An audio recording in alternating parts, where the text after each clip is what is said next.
EPFO new rules. EPFO ने बदल दिए हैं कई नियम। अगर आप पीएफ अकाउंट होल्डर हैं तो आपके लिए ये एक बड़ी खबर है। पूरी खबर के लिए वीडियो को विस्तार से बिना स्किप के अंत तक जरूर देखें। अगर आप हमारे इस चैनल पर नए हैं तो चैनल को सब्सक्राइब करें। वीडियो पसंद आए तो वीडियो को लाइक और शेयर जरूर करें। साथ में बेल आइकन की घंटी दबाएं ताकि आपको आने वाली वीडियोस की जानकारी तुरंत मिल सके। कर्मचारी भविष्य निधि संगठन अपने सदस्यों को बेहतर सुविधाएं देने के लिए नए कदम उठाता रहता है। हाल ही में ईपीएफओ ने एक सर्कुलर जारी किया है जिसमें बताया गया है कि यूएन यानी कि यूनिवर्सल अकाउंट नंबर यूएएन का फ्रीज और डीफ्रीज करने के लिए एक मानक संचालन प्रक्रिया तैयार की जा रही है। इस एसओपी के तहत जिन ईपीएफ अकाउंट्स के फेक ट्रांजैक्शन या धोखाधड़ी की संभावना है उन्हें सत्यापन प्रक्रिया से गुजरना होगा। इस प्रक्रिया में अकाउंट को एमआईडी यूएन और संस्थानों के लिए विभिन्न सत्यापन चरणों से गुजरना होगा। इस सत्यापन के माध्यम से यह सुनिश्चित किया जाएगा कि ईपीएफ अकाउंट में मौजूद राशि सुरक्षित है या नहीं। ईपीएफओ अकाउंट फ्रीज क्या है? अगर आपको नहीं मालूम है कि ईपीएफओ अकाउंट फ्रीज का मतलब क्या होता है तो आइए हम आपको बताते हैं। ईपीएफओ द्वारा दी गई जानकारी के अनुसार अब किसी सदस्य या संगठन को अकाउंट सत्यापन के लिए 30 दिनों के बजाय अतिरिक्त 14 दिन का समय मिलेगा। इसका मतलब है कि पहले जहां सत्यापन के लिए 30 दिन का समय मिलता था, अब इसे 14 दिन और बढ़ाया जा सकता है। ईपीएफओ अकाउंट फ्रीज का अर्थ है कि किसी सदस्य का कर्मचारी भविष्य निधि खाता अस्थायी रूप से निष्क्रिय कर दिया जाता है। यह आमतौर पर निम्नलिखित कारणों से किया जाता है।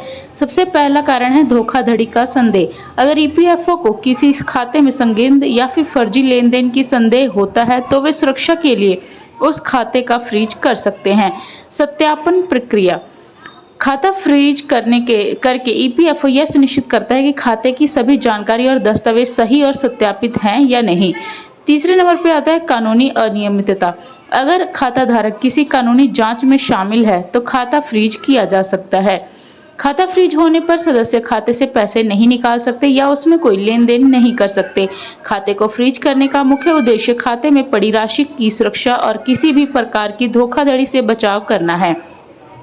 जब सभी सत्यापन और जांच पूरी हो जाती है और खाता सुरक्षित पाया जाता है तो खाते को डी फ्रीज कर दिया जाता है, जिससे सदस्य फिर से खाते का उपयोग कर सकते हैं। और उसके बाद आता है ईपीएफओ अकाउंट को डी फ्रीज करना। ये इसका मतलब क्या होता है, आइए डिटेल में जानते हैं। ईपीएफओ अकाउंट डी फ्रीज का अर्थ है कि किसी सदस्य का कर्मचारी भविष्य निधि यानी कि ईपीएफ खाता जो अस्थायी रूप से फ्रीज कर दिया गया था उसे फिर से सक्रिय कर दिया जाता है। खाते को डी फ्रीज करने का मुख्य उद्देश्य सदस्य को उनके खाते तक पहुंच और उपयोग की अनुमति देना है। निम्नलिखित स्थितियों में ऐसा किया जाता है।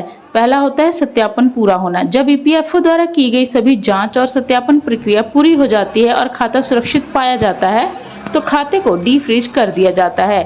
धोखाधड़ी का निवारण। यदि खाते में संदिग्ध लेन देन या धोखाधड़ी का संदेह था और जांच में कोई अनियमितता नहीं पाई जाती है तो खाते को डी फ्रीज कर दिया जाता है। कानूनी अनियमितता का समाधान। अगर खाता किसी कानूनी जांच के कारण डी फ्रीज किया गया था और जांच पूरी होने के बाद कोई अनियमितता नहीं पाई जाई तो खाते को डी फ्रीज कर दिया जाता है। खाता डी फ्रीज होने के बाद सदस्य फिर से अपने खाते में लेन देन कर सकते हैं, पैसे निकाल सकते हैं या उसमें योगदान कर सकते हैं। इससे खाते को सामान्य संचालन फिर से शुरू हो जाता है। उम्मीद है जानकारी यूजफुल होगी और ऐसी जानकारियों के लिए चैनल को सब्सक्राइब करें, लाइक और शेयर करें। अपने सवाल और सुझाव कमेंट बॉक्स में जरूर लिखें। धन्यवाद।